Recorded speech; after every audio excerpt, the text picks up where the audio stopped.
is Professor Michael Faber, Chairman of the session, Professor James J. Donnell, and Professor Shahabuddin, ex-University librarian, Jamia Millia Islamia, and other distinguished participants.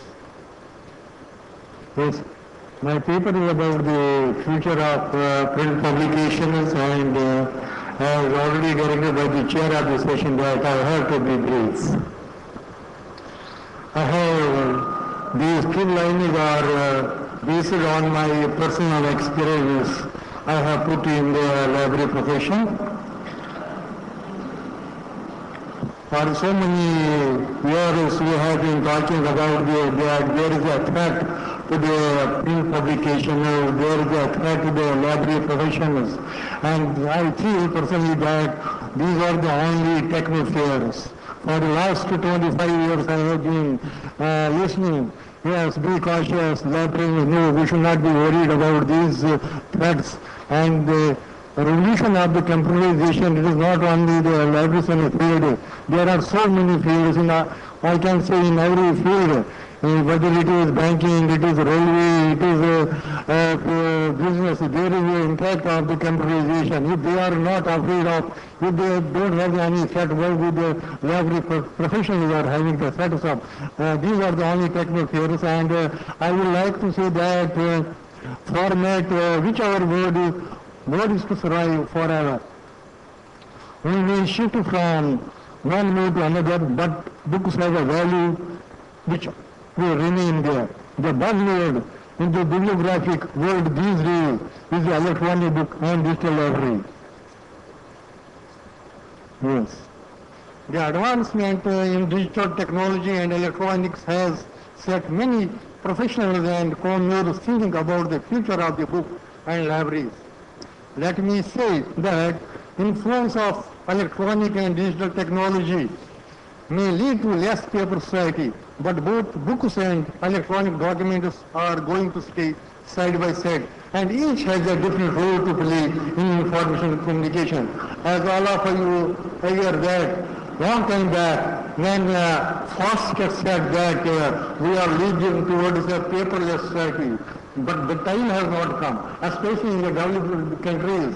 Maybe in the developed countries, they are far ahead. When in the European countries, they stopped about their talking about the computerization of their libraries. In India and other developed countries, we start their computerization. And we can say that there cannot be a paperless study. It may take, I think, a lot of time. We are leading towards a less paper society. Today, we are having internet as a powerful tool of communication, and other media of disseminating ideas, radio, TV, and newspapers, they have played a very important role in the dissemination of information. Books and libraries will survive for all the times to come, but in different formats. Presently, we are having electronic libraries and electronic books. Libraries were in the existence even during the times of ancient civilization. The meaning of word library has changed considerably in recent times. We say these times electronic library, virtual library, mechanical library, automated library. These are the different names we have given the libraries.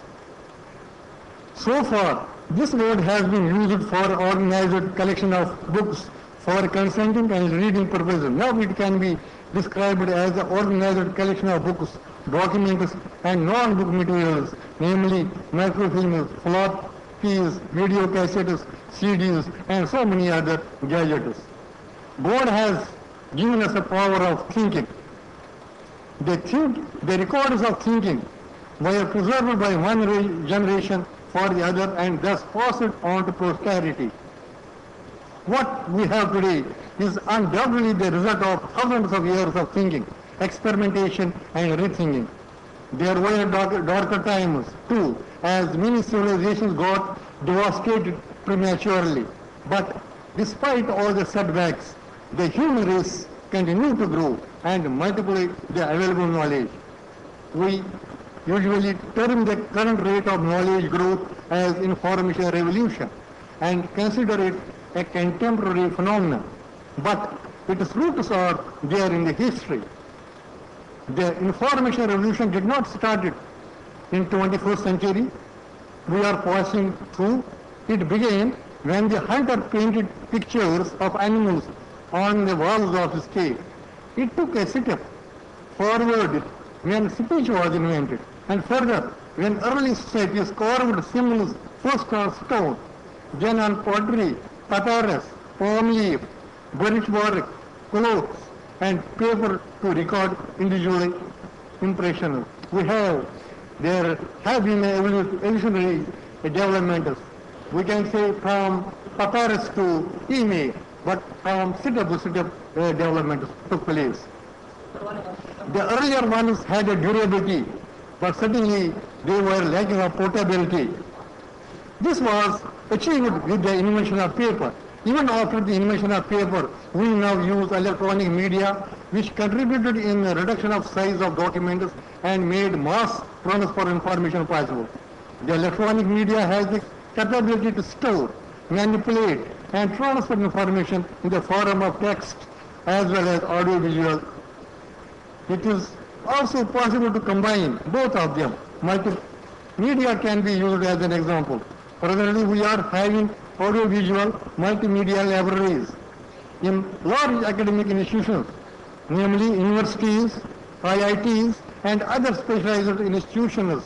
They have separate audio-visual divisions and sections in the central libraries. When the library Alexandria was attacked and its collection was thrown away in the river Nile, it stopped the flow of water. In India, the University of Nalanda had an 8-story library building. Does it mean that 2,000 centuries ago, the quantum of the knowledge available was so large? This was because the bulk of documents was in the form of stones, clay tablets, and tree leaves.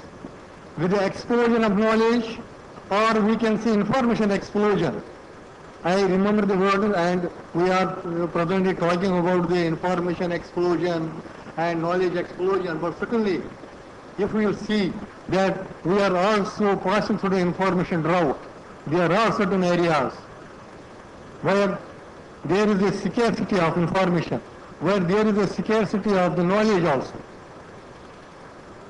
The traditional libraries of today face a serious problem of shortage of space.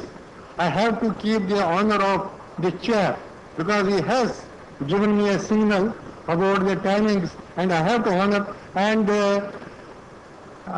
only within seconds I may conclude my paper, and the title changes which should not be for about the revolution of the electronic gadgets. Print as well as electronic media, they will stay side by side. We should not be afraid of the electronic media, but we have to also take care of the print media. And in so many libraries, in the developing countries, in the India, you will see what is the in most of the libraries, even if you see the university libraries, there are only the few special libraries, IITs and IIMs, and specialized libraries, some specialized libraries. And most of the libraries you will see print publications, they are in more dominance. We have to take care of. It doesn't mean that I am narrow-minded. I belong to University of Kashmir Central Library. I have fully computerized my university library, but at the same moment, I have not to forget the other libraries. And what is your question presently? Thank you very much.